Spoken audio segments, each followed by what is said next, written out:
Hello, everyone.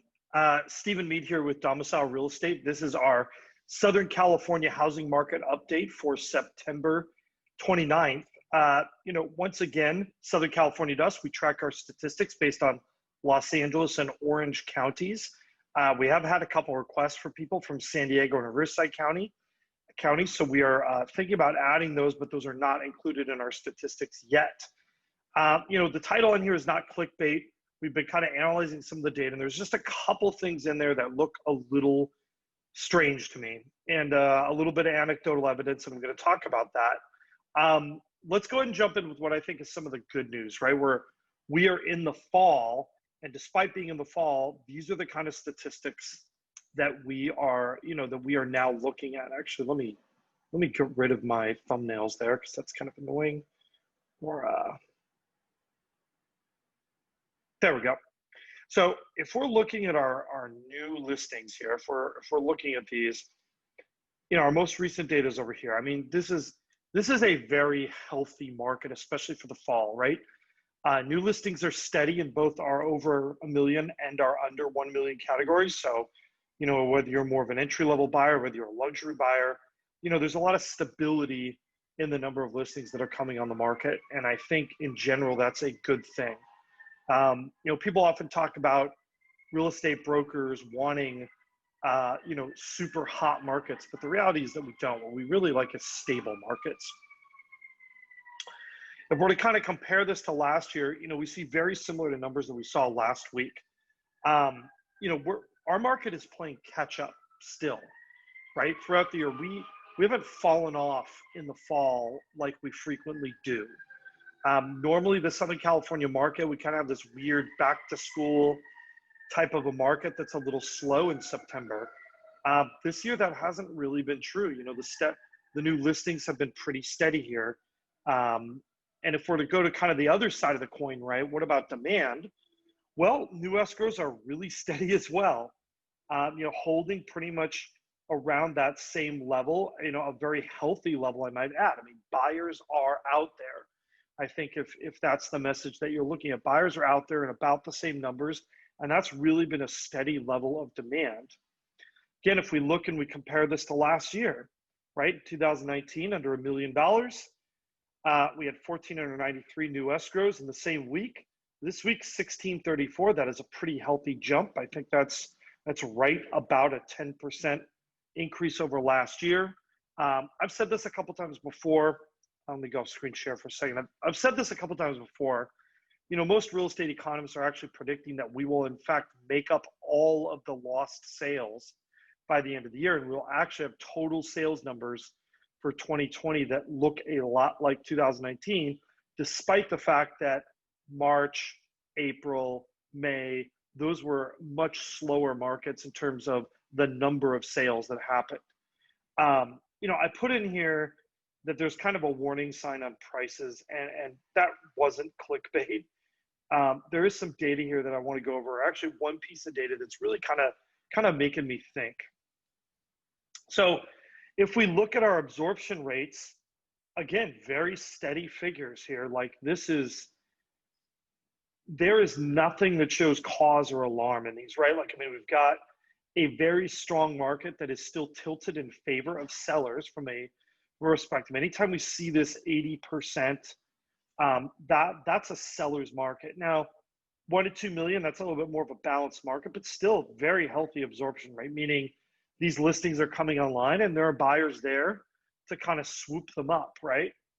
I'm going to get on to kind of what I think is sort of like this is the chart that's really, really kind of giving me some pause. We actually hit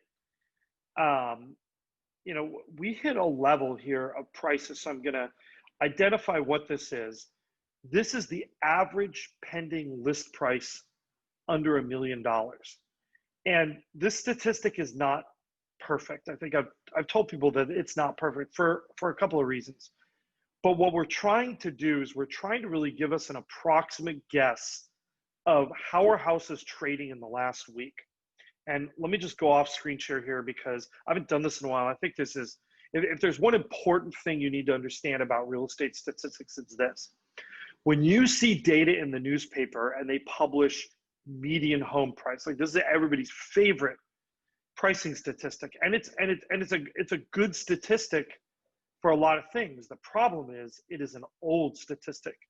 And why is that? It's because the median sale price for a home that closed last week, well, that's the result of somebody that submitted their bid over a month ago, right? That's not what the market is doing this second. So if you're in a market where things have changed over the last 30 days, you might not know that. So what we're trying to do with this pending average price is we are looking at the average price of the homes that went into escrow in the last week, what their list prices were. So we don't know what their contract price is, right?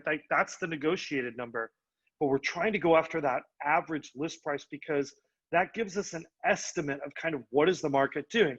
And if you look on our chart here and you look at what happened since March, right? I mean, just a beautiful run up from a 597 to a peak number here of 647. I mean, that's a sizable change. That's almost 10%, right? In a matter of months. Like that's a big jump.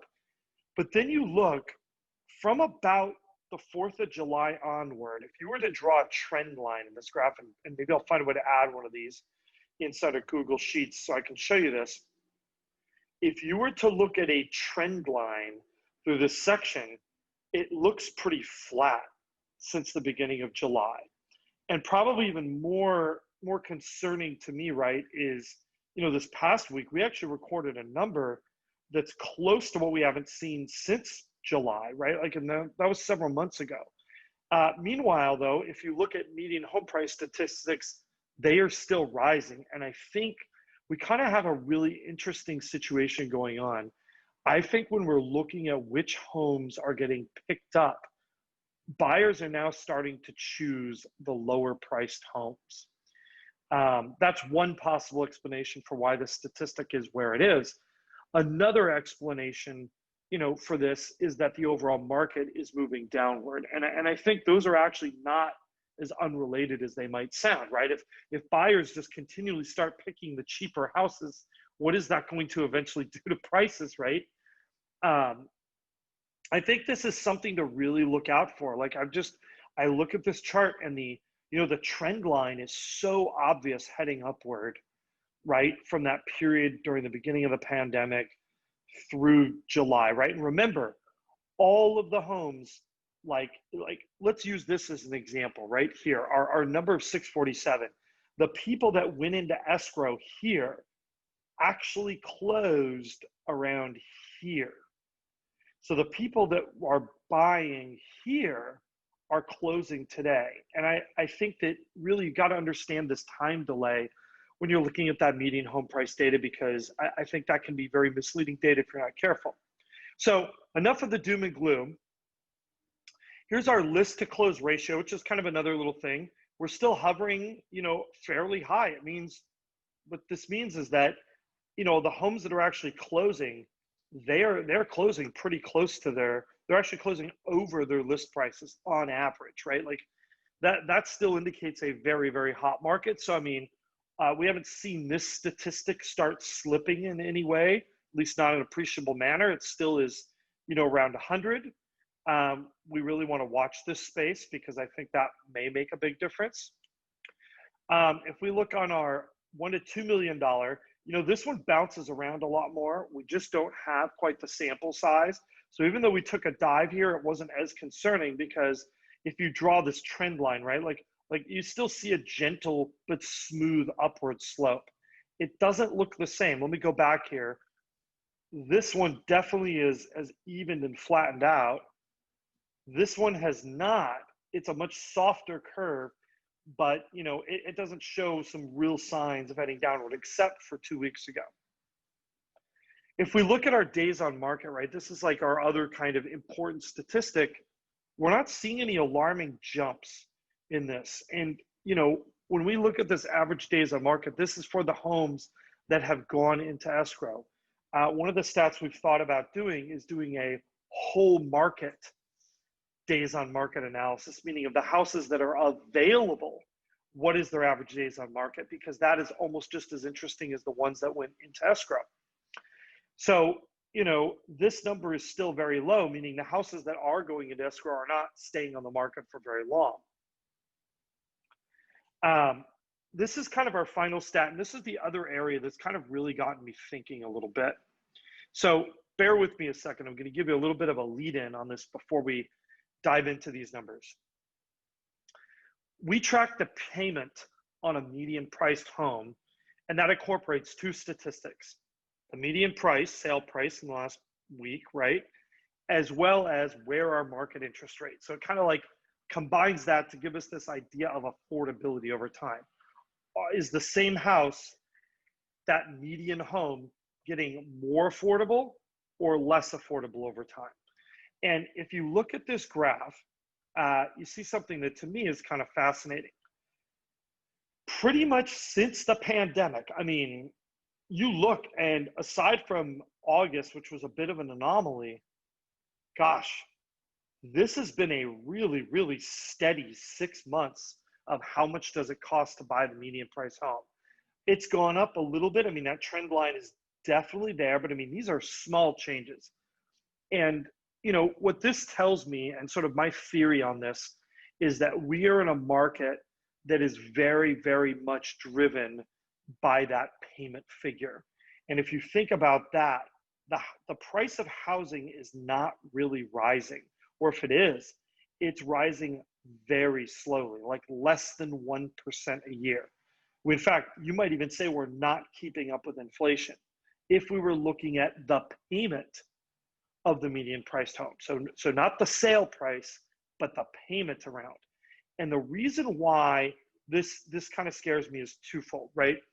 So I put in here, and this is not clickbait, that I think there's some warning signs on prices, and that's not a good thing.